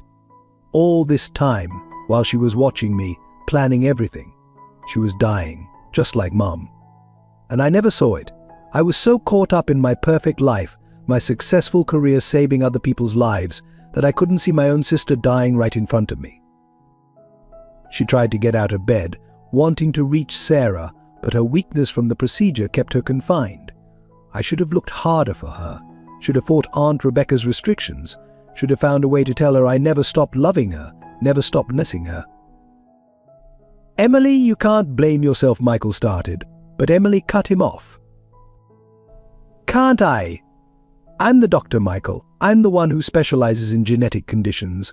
I should have known the risks, should have insisted on finding her for medical screening if nothing else. All those years of preventive care I received while she... Her monitors began beeping more rapidly as her distress grew. A nurse rushed in to check her vitals, but Emily waved her away, focused entirely on her sister's still form. Do you know what it's like? She asked Michael, her voice raw with pain, to realize that while you were building your perfect life, your other half was suffering. That every triumph you celebrated was matched by her loss, that she had to face our mother's disease alone, knowing exactly what was coming. Because I wasn't there to help her. Michael watched helplessly as his wife's guilt poured out. She made her choices, Emily. She chose to give you that life. At 15. We were children, Michael. She sacrificed everything for me at 15, and then had to watch me live the life she should have shared, No wonder she wanted revenge. I would have hated me too. Emily reached across the space between their beds, taking Sarah's bandaged hand in hers. I'm so sorry, sister. Sorry I didn't fight harder to find you. Sorry I accepted the comfort and safety while you struggled. Sorry I wasn't there when you faced Mum's diagnosis alone. The baby's cry from the nursery drew their attention. A nurse brought him in, and Emily took her nephew in her arms for the first time since learning the full truth about his mother. He has her strength, Emily observed, touching his tiny face. That same determination I remember from when we were young. She was always the brave one, you know, always the one who faced things head-on while I held back. She looked at Michael, her eyes filled with a desperate kind of hope. Promise me something. Promise me that no matter what happens, he'll know everything about her. Not just the end, not just the pain and revenge, but everything. How she protected me from bullies in school. How she could make anyone laugh even on their worst day. How she gave up everything so I could have a chance at my dreams. Michael took her free hand, squeezing it gently. He'll know it all, Emily. Every story, every sacrifice, every moment of love that brought us here. Emily held her nephew closer, watching her sister's chest rise and fall with each assisted breath. I never deserved her sacrifice, she whispered, but I promise you, Sarah, I'll spend the rest of my life trying to be worthy of it. 5 days after the procedure, Sarah opened her eyes. Her first conscious moments were filled with pain from the burns, from the cancer eating away at her body, from the treatments meant to save her. But through it all, she saw Emily sitting beside her bed, alive and improving, and managed a small smile. You're getting better, Sarah whispered, her voice rough from the breathing tube recently removed. It worked. Emily, who had insisted on being moved to a chair, despite her own weakness, leaned forward to grasp her sister's hand. Yes, thanks to you. Thanks to your son. But Sarah, why didn't you tell me about the mutation? About how advanced it was? Sarah's burned features contorted with effort as she tried to speak. Couldn't risk you stopping the procedure. Couldn't let you sacrifice your chance to save me. Not again. The monitors beeped steadily, marking each precious moment the sisters had left. The doctors had been clear Sarah's improvement was temporary. The aggressive mutation was still spreading, accelerated by the trauma of her burns. I found your other medical records, Emily said softly. 3 months. You knew for 3 months and faced it alone, just like Mom. Sarah turned her head slightly, looking at her sister. Not alone. I watched you every day, saw you saving children, giving hope to families like ours once was. It helped, knowing the sacrifice was worth it. Emily's tears fell onto their clasped hands, but the price, Sarah, the price was too high. No price is too high for love, Sarah whispered. I learned that from you. Watching you all these years, seeing how you turned your success into hope for others. You made every sacrifice worthwhile. Michael entered with the baby, and Sarah's face lit up at the sight of her son. Emily helped position the infant carefully beside his mother, mindful of her burns and the medical equipment. He's so strong, Sarah marveled, touching his cheek with bandaged fingers, like his aunt. Like his mother, Emily corrected. Sarah, please. There must be something else we can try. Some experimental treatment, some new research. Sarah shook her head slightly. No more fighting fate. I'm tired, Emily. But I'm not afraid anymore. My son saved you. You'll save him. The circle is complete. The baby gripped one of Sarah's bandaged fingers, and she smiled through her pain. Promise me something. Anything, Emily whispered. Tell him everything. Not just the end, not just the darkness. Tell him about the porch swing and summer evenings and 2 sisters who loved each other enough to sacrifice everything. Tell him love doesn't have to break things to be real. Emily nodded, unable to speak through her tears. Michael stepped forward, taking Sarah's other hand. He'll know every story he promised. Every memory, every moment. He'll know his mother was a warrior who fought through pain to give others a chance at happiness. Sarah's monitors showed her weakening, but her eyes remained clear and focused. Emily. "I'm here, sister." "Do you remember what we promised that last night? On the porch swing?" Emily's voice broke as she answered, "To always be together, no matter what." "We kept that promise," Sarah whispered. "In our hearts we never really separated. And now you'll carry me forward. In him, in you, in every life you save." The sun was setting outside the hospital window, casting the room in soft golden light. Sarah looked at her son one last time, then at her sister. "I'm not leaving you," she said softly. "I'm just going ahead, like I always did when we were young. But this time you have to stay. Stay and live the life we both dreamed of. For him, for me, for us." Emily bent forward, resting her forehead against her sister's, just as they had done as children. "I love you, Sarah. I never stopped. Not for one moment in 25 years. Sarah's smile was peaceful, even through her pain. "I know. I love you too. Always have. Always will." The monitors continued their steady rhythm as the sisters held each other, their nephew between them, while the sun painted the sky in shades of gold and pink. The price of salvation was steep, but in that moment, surrounded by love, it felt like grace. 2 days before Sarah passed away, a package arrived at the hospital. The courier insisted it had to be delivered directly to Michael, with specific instructions that it should only be opened after Sarah's death. Now, sitting in his study a week after the funeral, Michael finally broke the seal on the thick manila envelope. Inside, he found a stack of legal documents and a handwritten letter in Sarah's careful script. As he read, his hands began to tremble. "Dear Michael, if you're reading this, then our last great gamble has played out exactly as I predicted. Emily is alive, our son is safe, and I've finally found my peace. What you hold in your hands is my final gift to our family. 3 months ago, when I received my diagnosis, I did more than just plan my revenge. I began liquidating every asset I had, selling everything of value, and investing it all in a trust for our son. But that's not all.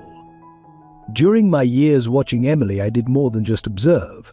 I studied, I researched, I followed every lead about our mother's illness. And I found something, a small research facility in Switzerland working on genetic mutations like ours. I've spent every penny I had funding their research.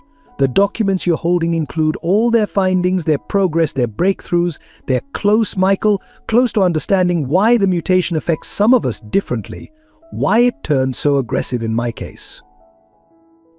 Emily's children, our son's future children, they all carry this same genetic legacy. I couldn't save myself, but maybe this research can save them. I've arranged for all future findings to be sent directly to Emily. My last act of protection for the family I almost destroyed." Michael set down the letter, his vision blurring with tears. The accompanying documents revealed the extent of Sarah's sacrifice. She had sold her house, her car, cashed in her retirement funds, worked extra shifts at multiple hospitals, all to fund this research and create a future for her son. But there was more.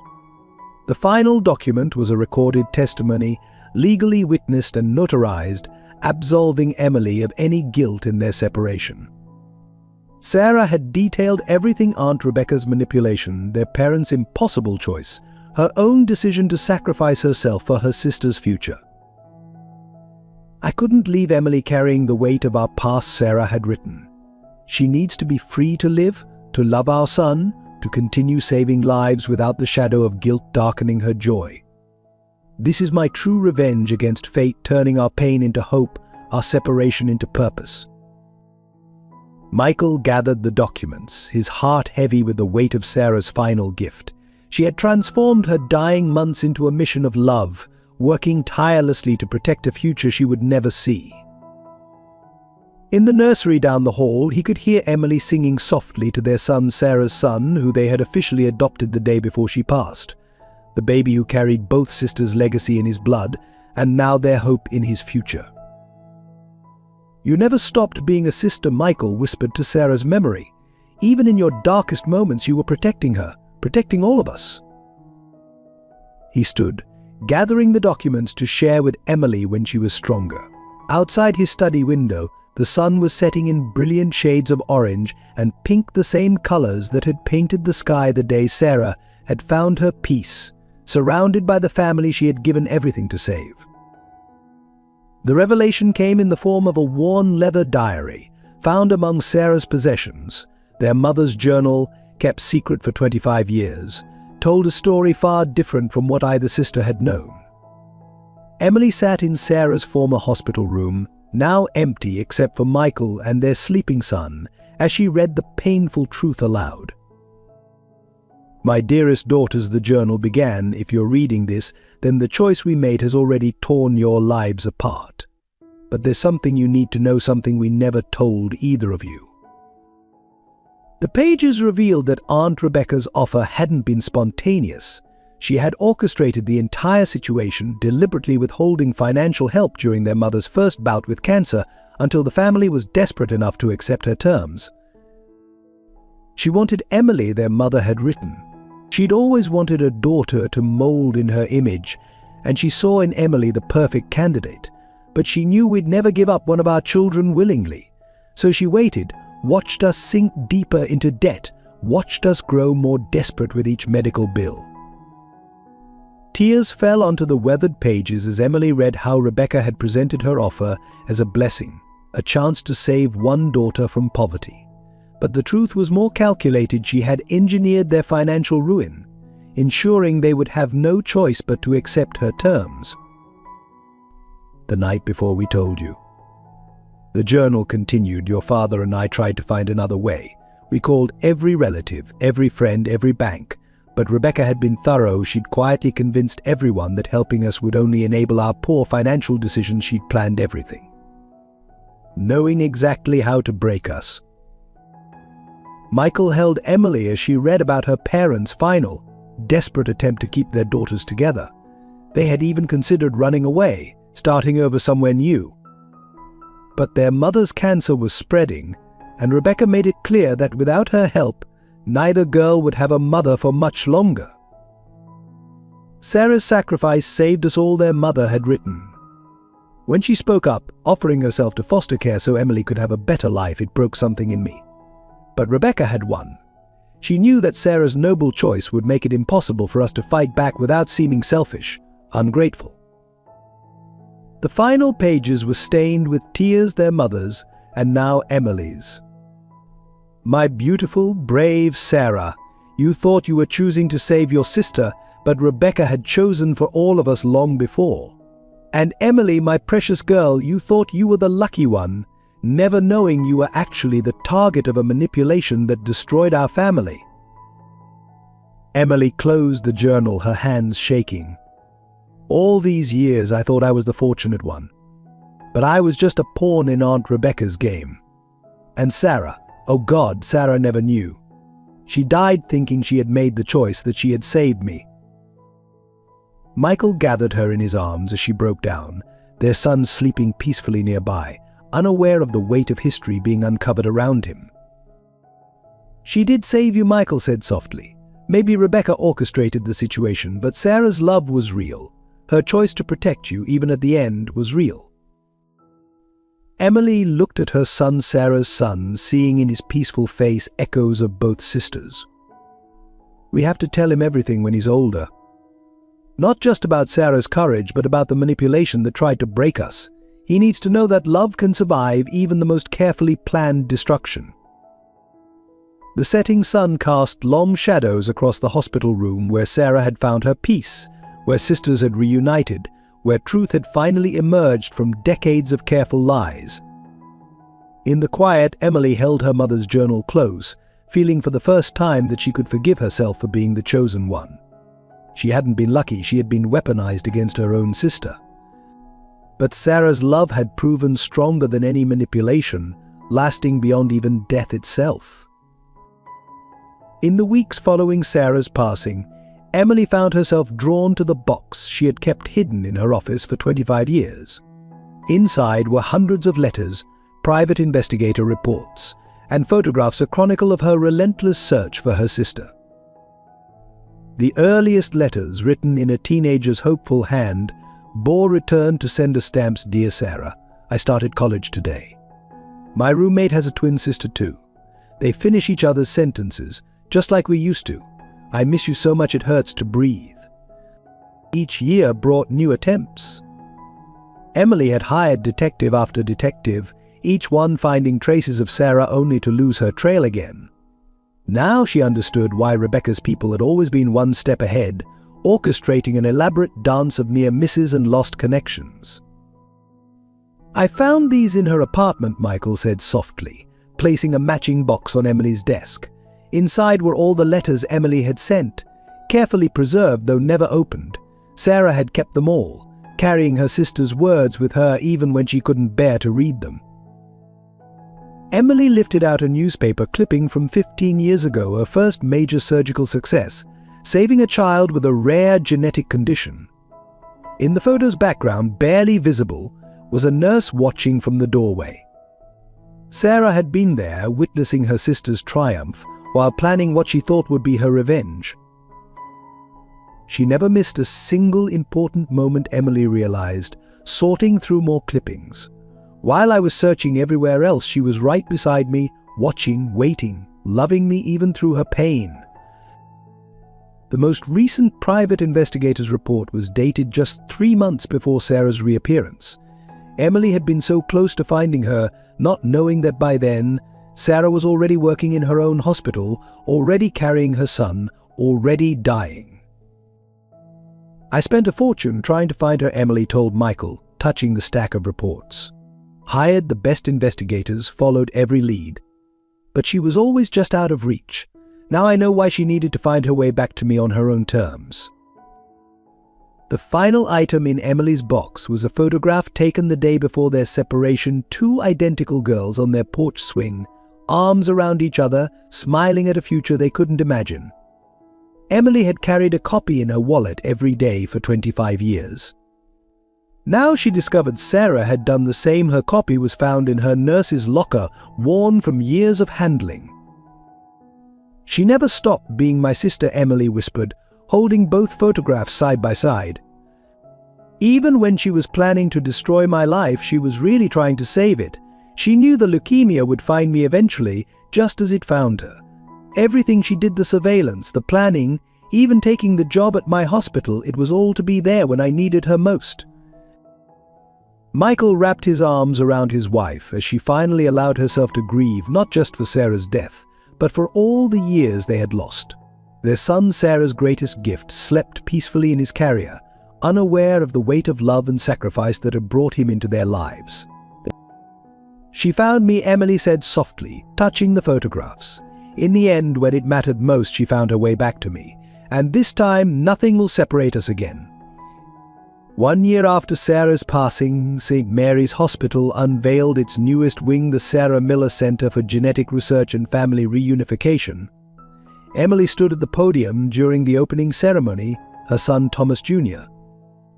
in her arms, facing a crowd of medical professionals, former patients and families who had been touched by their story. "My sister understood something fundamental about healing," Emily began, her voice strong despite her emotion. "She knew that physical illness often mirrors our emotional wounds, that sometimes the greatest medical breakthrough comes not from a laboratory, but from the simple act of refusing to let go of love." The center represented everything Sarah had fought for, funded by the research trust she had established and expanded through the Bennett Foundation. Its dual mission reflected the complexity of her legacy, advancing the study of genetic diseases while helping separated families find their way back to each other. In the main lobby hung a striking portrait, Sarah in her nurse's uniform, her face serene and determined. Beside it, a plaque told their story: two sisters separated by circumstance, reunited by fate, and bound together by a love stronger than time or distance. Below the portrait, A quote from Sarah's final letter, "Love doesn't have to break things to be real." The research facility housed the Swiss team Sarah had funded, now working in collaboration with doctors worldwide. Their latest findings had already identified why the genetic mutation affected some family members more aggressively than others.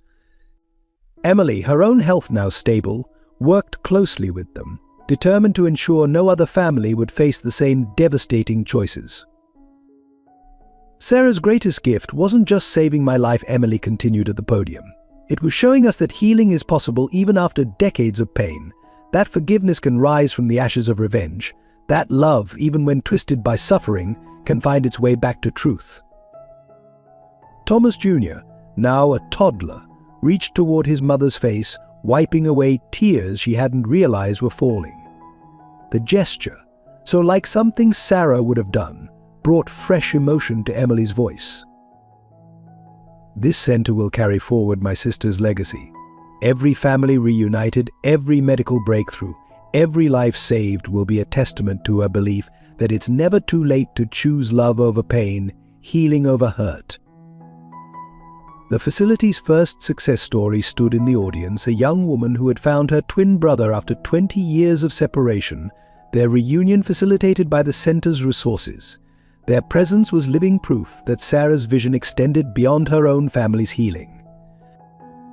"My sister spent years watching me save other people's lives," Emily concluded, holding her son closer. "Now, through this center, through all of you, she'll go on saving lives and healing families forever. She transformed her pain into purpose, her revenge into redemption, and in doing so, she taught us all what real strength looks like." As the ribbon was cut and the doors officially opened, Emily carried Thomas through the facility's halls. Each room held state-of-the-art medical equipment alongside comfortable spaces for families to reconnect. It was exactly as Sarah would have wanted, the perfect blend of scientific advancement and human connection. In the children's waiting area, a mural depicted two young girls on a porch swing, their faces full of joy and promise. Beneath it, Sarah's words were painted in elegant script: "Some bonds can never be broken. Some love never dies. It just waits, patient and true, for hearts to find their way home." Thomas reached out to touch the mural, his tiny hand resting where the sisters' hands clasped in eternal unity. Emily held him closer, feeling Sarah's presence in every detail of the center that bore her name. "Your mother's love," she whispered to her son, "will change the world. One family, one breakthrough, one healing at a time." On Thomas Jr.'s second birthday, the Bennetts gathered at the family home for a celebration that was both joyous and bittersweet. Emily had transformed the garden into a wonderland of lights and flowers, with photographs of Sarah displayed prominently among the decorations. Thomas Sr., now fully recovered from his own guilt and grief, sat watching his grandson toddle between guests. The little boy had Sarah's determined chin and Emily's gentle eyes, a living bridge between the sisters who had loved him so completely. "He has her spirit," Thomas Sr. observed to Emily as they watched the child fearlessly climb onto Michael's shoulders. That same fearlessness, that absolute certainty about what he wants, just like Sarah at that age. Emily squeezed her father's hand, their relationship stronger now after working through their shared pain. "Tell me more about her as a child," she requested. "The years I missed, the memories I didn't get to share." And so, surrounded by birthday cake and children's laughter, Thomas Sr. began sharing stories he had held back for decades. He told of Sarah's first day of school after the separation, how she had insisted on wearing the same outfit Emily had chosen states away, their twin connection transcending distance. Martha, the housekeeper who had unknowingly helped Sarah gain access to the Bennett home, had become like a grandmother to Thomas Jr. She shared her own memories of Sarah's time disguised as a nurse, noting how she would sometimes pause in Emily's office, touching photographs with a gentleness that belied her supposed hatred. Even when she thought she wanted revenge, Martha reflected, love kept breaking through, You could see it in the little things, how she'd straighten Emily's medical journals, leave fresh coffee on her desk, watch over her patients when she thought no one was looking. Michael had preserved everything from Sarah's apartment, her journals, her research, her carefully collected photographs of Emily's life. On this day, he brought out a special album he had created, combining both sisters' perspectives of the same events: Emily's graduation from medical school, shown alongside Sarah's hidden photograph of herself, watching from the crowd, Emily's wedding next to Sarah's view from the back of the church. She was always there, Emily realized, turning the pages with trembling hands. Every important moment, every triumph and tragedy. We were never really separated, not in our hearts. The highlight of the celebration was a video message Sarah had recorded for her son's future birthdays. As her face appeared on the screen, every adult fell silent, watching Thomas Jr. reach toward his mother's image with instant recognition. "My darling boy," Sarah's voice filled the garden, strong and clear despite her illness when recording. "Today you're 2, and I'm seeing you through your Aunt Emily's eyes, loving you through her heart. Remember that you were born from love, not revenge, not bitterness, but the purest love a mother could feel." Emily held her nephew close as they watched together, tears flowing freely as Sarah continued, "You have 2 mothers, sweet boy, one who gave you life, and one who will help you live it. Love them both, forgive them both. And know that every time you show courage, every time you choose love over anger, every time you help heal someone's pain, you're carrying forward the best parts of both your mothers." As the video ended, Thomas Jr. turned to Emily with perfect clarity. "Mama Sarah," he said, pointing to the screen, then touched Emily's cheek. "Mama Emily." The simple truth of a child's understanding broke through any remaining barriers of guilt and grief. In that moment, surrounded by family and memories, Emily felt Sarah's presence more strongly than ever, not as a ghost of past pain, but as a continuing source of love and strength. The garden lights twinkled like stars, and somewhere Emily was certain Sarah was watching, smiling, at peace with the family her sacrifice had helped heal.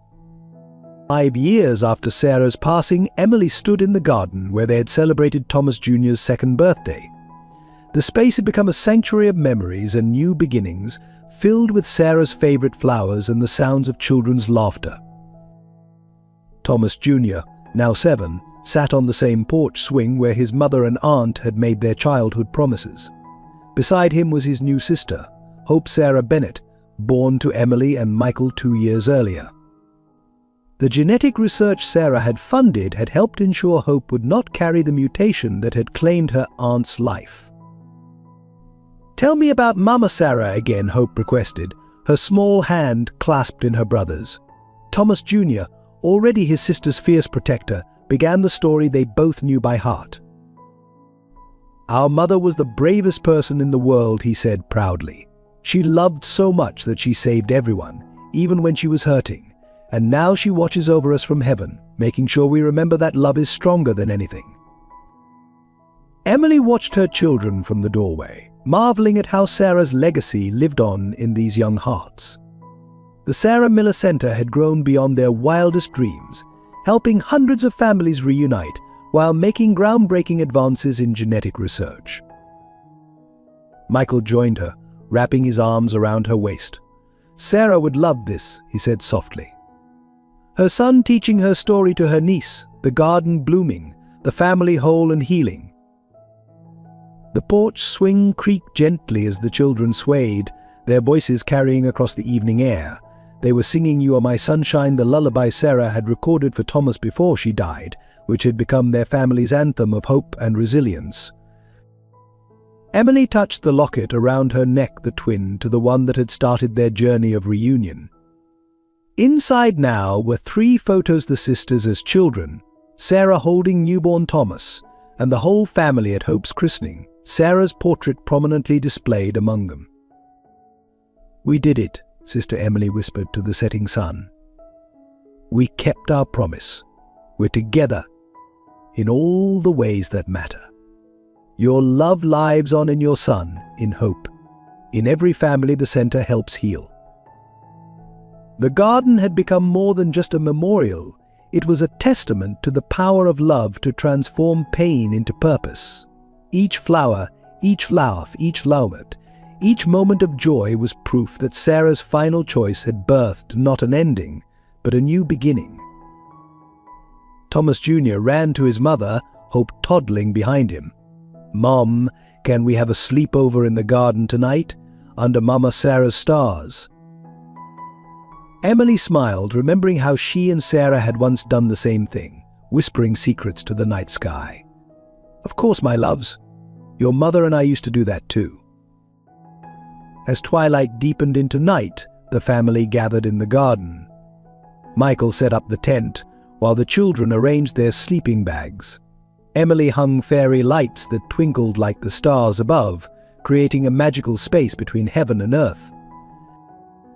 In this moment, surrounded by the family Sarah's sacrifice had made possible, Emily felt complete.